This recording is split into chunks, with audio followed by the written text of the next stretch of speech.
आज की इस वीडियो में हम पढ़ने वाले हैं 12th क्लास हिस्ट्री का चैप्टर 5 यात्रियों के नज़रिए।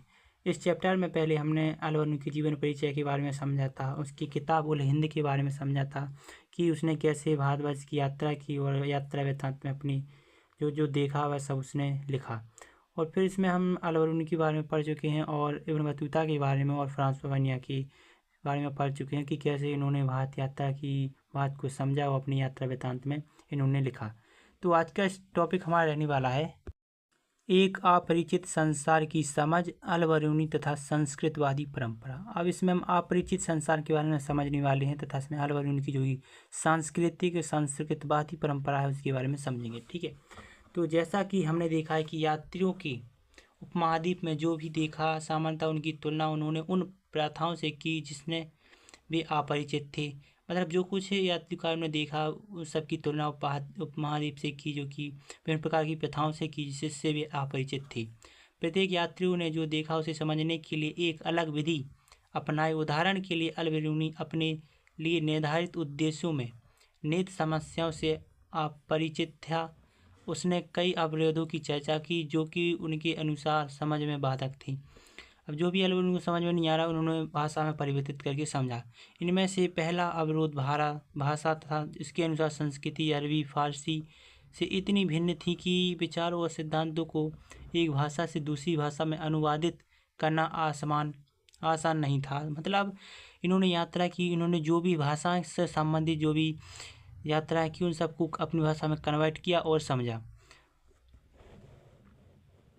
उसके द्वारा चिन्हित द्वारा अवरोध धार्मिक अवस्था और प्रथा में भिन्नता थी।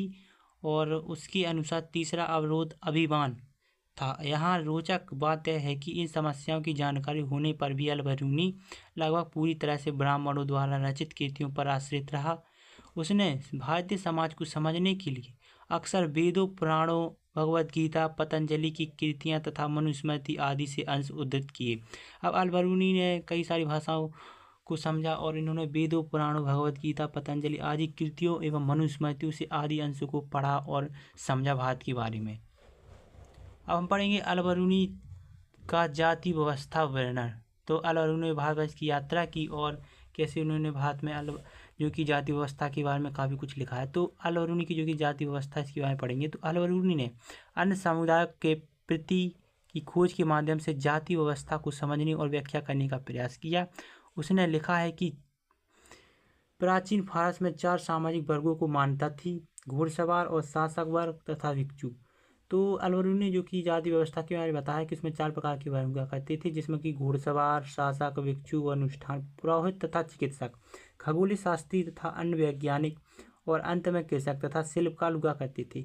दूसरे शब्दों में यह दिखाना चाहता है कि सामाजिक वर्ग केवल भारत तक ही सीमित नहीं था। इसके साथ ही उसने यह दर्शाया है कि इस्लाम में सभी लोगों को समान माना जाता था और उन्हें भिन्नताएं केवल धार्मिकता के पालन में ही की जाती थी। मतलब उस समय जो इस्लाम में सभी लोगों को समान माना जाता था, लेकिन वैसे सब में भिन्नताएं थी और धार्मिकता के मामले में सबको समान माना जाता था।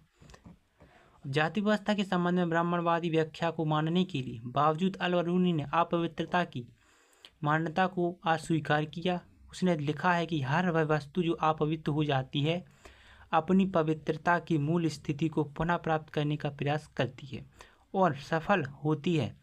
सूर्य हवा को स्वच्छ करता है और समुद्र में नमक पानी को गंदा होने से बचाता है। अल बरूनी और जोर देकर यह कहता है, मतलब जो भी अल बरूनी ने कहा है कि अपवित्रता पर वह मानती नहीं है और पवित्र अगर सूर्य है जो कि हवा को पवित्र करता है तो उसी प्रकार समुद्र जो कि नमक को गंदा होने से बचाता है। तो अल बरूनी द्वारा यह बताया गया है। तो अल बरूनी ने जोर देकर भी यह बात कही है, नहीं तो पृथ्वी पर जीवन असंभव होता।